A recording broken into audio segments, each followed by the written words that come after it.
Boa tarde a todos.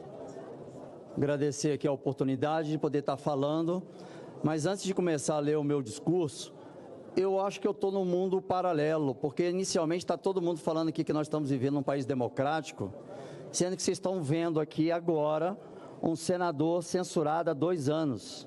Um senador que, o fato de eu estar aqui agora, eu vou receber uma multa de R$50 mil.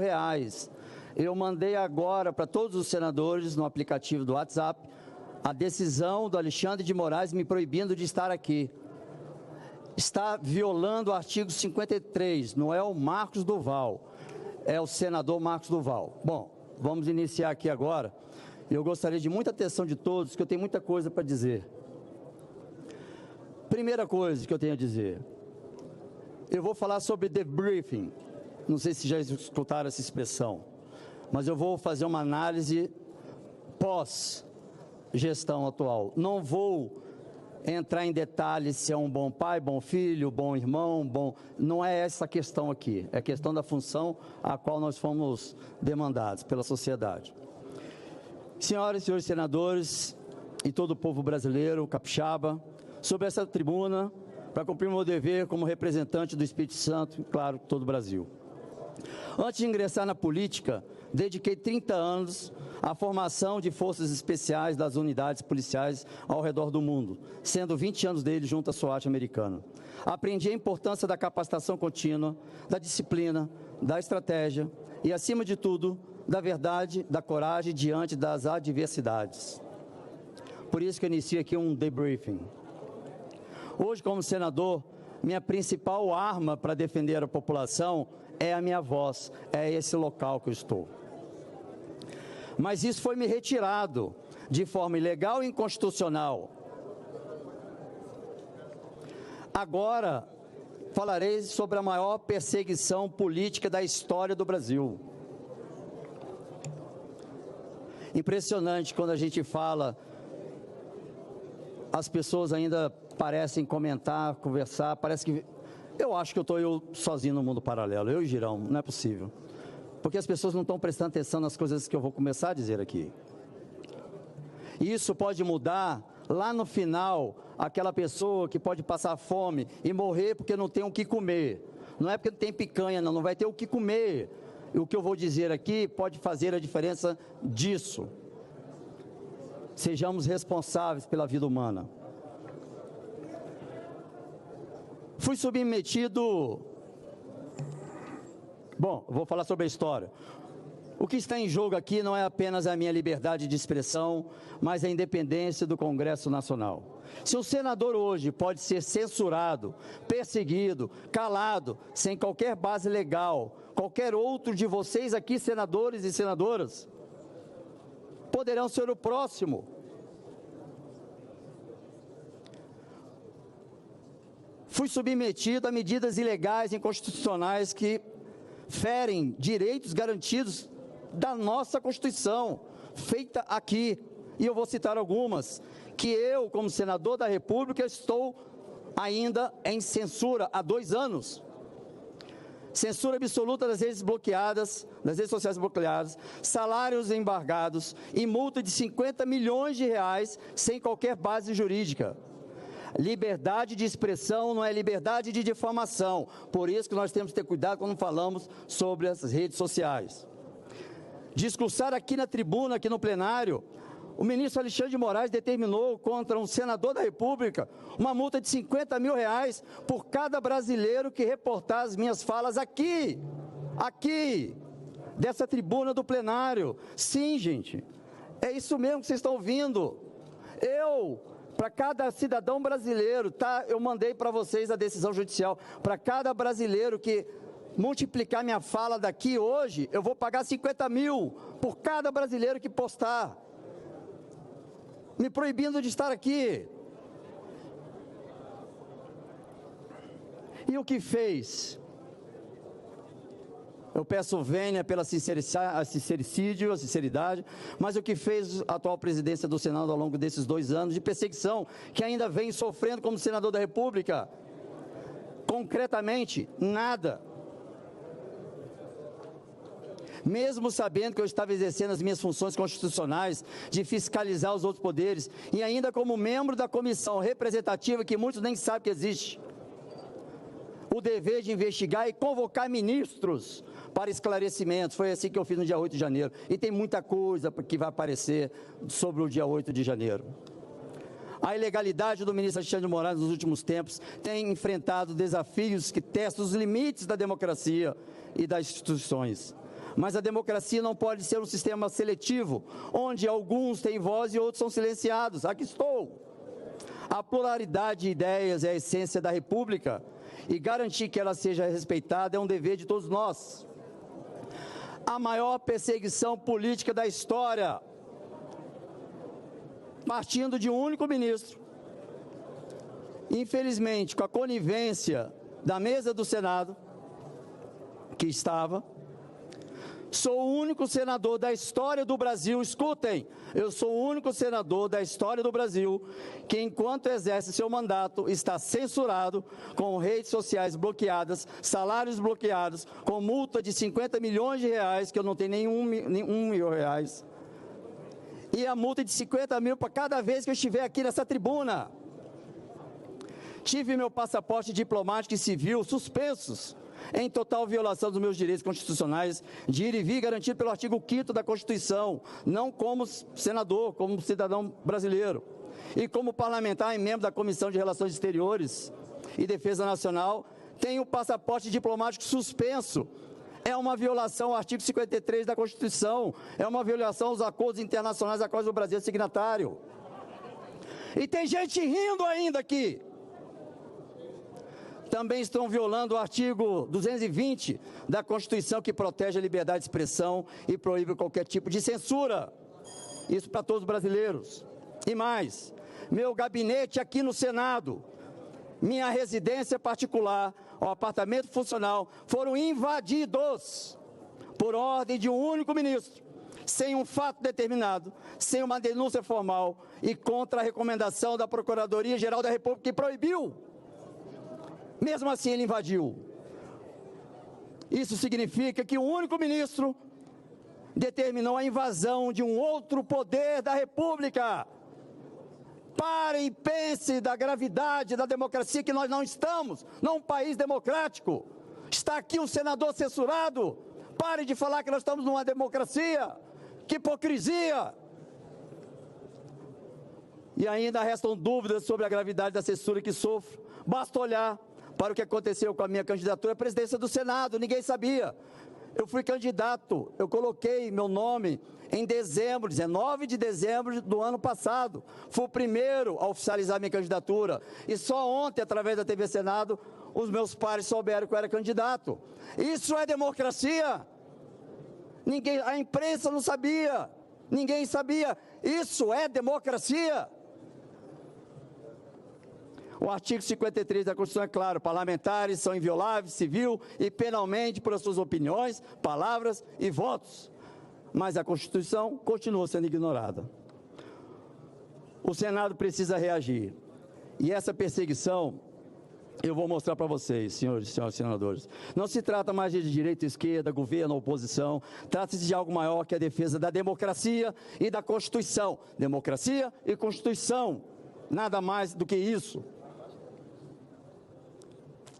Nós temos, qual é o prédio principal? É o Congresso. Na construção de Brasília já deixou o recado. Aqui é a casa do povo, é aqui que legisla. Ponto, está na Constituição, não é eu que estou tentando convencê-los, é só ler a Constituição.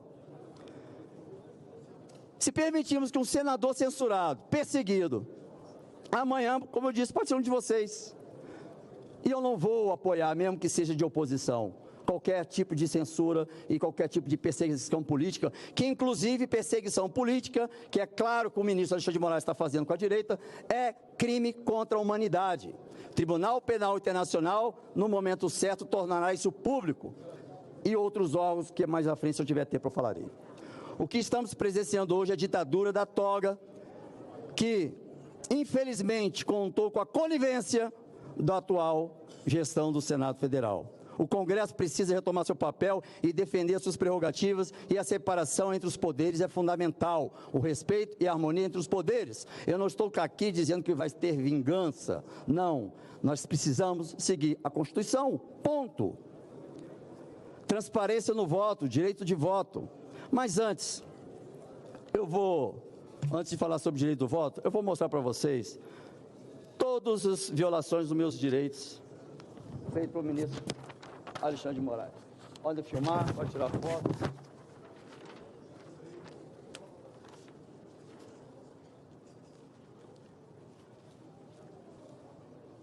Tem mais ali para puxar, quem quiser pode puxar.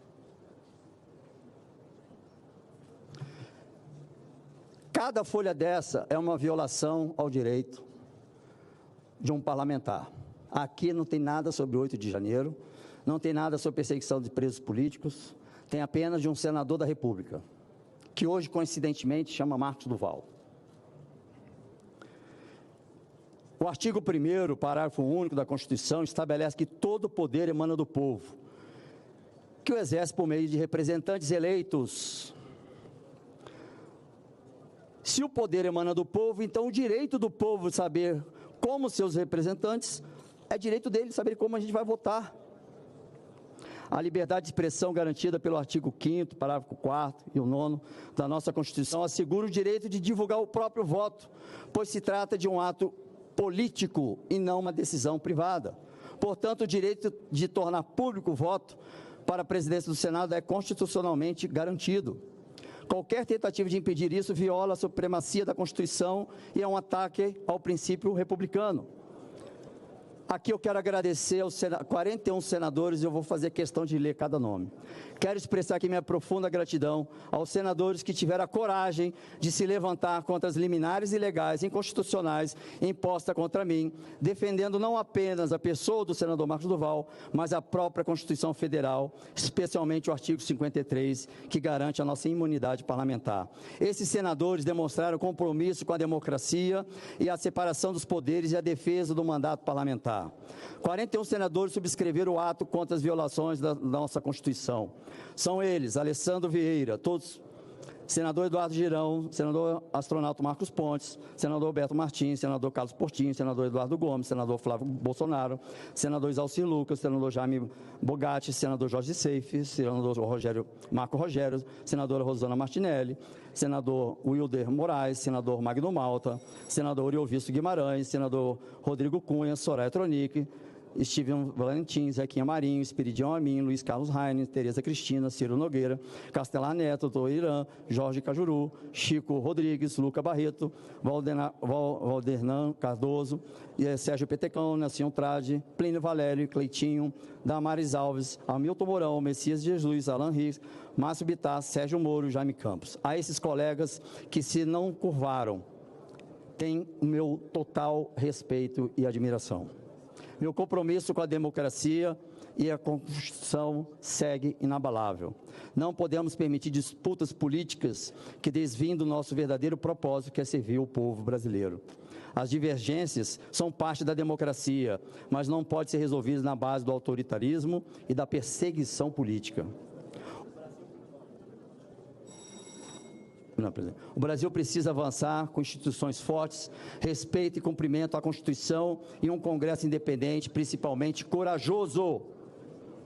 Por isso, seguirei denunciando todas as inconstitucionalidades que acontecerem na nossa democracia, mesmo tendo ameaças diárias de morte, de ceifar a minha vida. Meu trabalho em órgãos internacionais fez com que eu fiz algumas denúncias em 2023, que muitos estavam até debochando, e a verdade está começando a vir à tona. Vocês não perceberam por que o Mark Zuckerberg se juntou ao governo atual? Porque em um depoimento, numa sabatina sigilosa, a qual eu pertenço no Capitólio, ele confessou que modificou os algoritmos para incentivar patriotas para estar aqui no dia 7 de janeiro, para participar da manifestação dia 8. Por que tantos ônibus chegaram no dia 7, Se fosse só os que estavam acampados vir até aqui, dava para entender, porque aqui estava todo mundo de recesso, de férias, e eu na função da comissão representativa. Nem isso eu fui informado do que poderia acontecer. E desde o dia 2 de janeiro o governo já sabia. E desde o dia 2 de janeiro o Mark Zuckerberg começou a impulsionar a manifestação para que a direita praticamente toda estivesse aqui no dia 8 de janeiro. Vocês vão saber disso porque a verdade vai vir à tona com documentos. Isso eu não estou dizendo porque eu ouvi dizer, ou porque ouvi falar, ou por achismo. Vocês, a partir do atual governo e a minha relação profissional com o secretário-geral dos Estados Unidos, Marco Rubio, vai começar a colocar isso à tona. E vocês vão dizer, não é possível que isso é verdade. E o próprio Mark Zuckerberg, ou ele fazia isso, ou ele ia ser preso. Não é à toa que ele estava sentado na primeira fila. Não é à toa que todos os donos das Big Techs, das redes sociais, estavam na primeira fila na posse do Donald Trump. Vocês acham que é o quê? E tem 3.000 páginas só do Mark Zuckerberg falando da interferência do ministro Alexandre de Moraes nas eleições para presidente. 500 páginas do antigo Twitter, o X do Elon Musk. E a briga do X com o Alexandre de Moraes aqui não era porque não tinha um representante, não, era por minha causa. Porque eu botei publicamente documentos falando da interferência nas eleições. E ele quis de qualquer jeito tirar do ar, e o Elon Musk não queria me tirar do ar. E a briga foi por conta do senador Marcos Duval. Vocês vão ver isso também, documentados. Gravem o que eu estou dizendo aqui, porque no dia que acontecer, vocês vão dizer, nossa, é verdade o que o senador falou. Para concluir, senador Marcos Duval. Encerro deixando claro para todos que prefiro ser um lutador solitário do que um covarde no meio da multidão. Obrigado, presidente. Senhor presidente. Pois não, senador Marcos Duval. Eu quero oficializar aqui a minha retirada da candidatura, porque eu fui prejudicado por questões da censura e só tive ontem que a imprensa descobriu que eu existia como candidato. Então não fui de forma democrática um candidato, então aqui estou retirando porque ficou inviável a possibilidade de uma eleição. Perfeitamente, obrigado. Senador Marcos Duval. Fica retirada a candidatura do senador Marcos Duval por manifestação própria.